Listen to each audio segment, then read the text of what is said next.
In today's video, I'm going to teach you how to log in to Zoho People for beginners. We'll walk through the entire process from the very beginning, so even if this is your first time using Zoho People, you'll be able to follow along easily. Let's start at your web browser. In the address bar or search bar, type Zoho People and press enter. You'll see a list of search results. Look for the official Zoho People website. It should clearly mention Zoho People as an HR or people management platform. Click on that result to open the Zoho People homepage. Once the homepage loads, take a moment to let everything appear on the screen. On this page, you're looking for the Sign In option. This is usually located at the top right corner of the website. It might appear as a simple text link or as a button that says Sign In. Go ahead and click on Sign In to proceed to the login page. Now you should be on the Zoho account Sign In screen for Zoho People.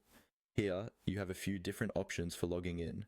The most common method is to enter your email address and password that are associated with your Zoho People account. Carefully type in your details, making sure there are no extra spaces before or after your email, and that your caps lock key is not accidentally turned on when entering your password.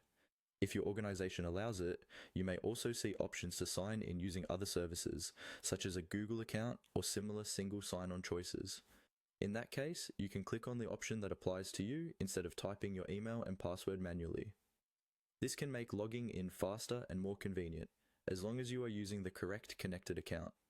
After selecting your preferred login method, follow the on-screen prompts.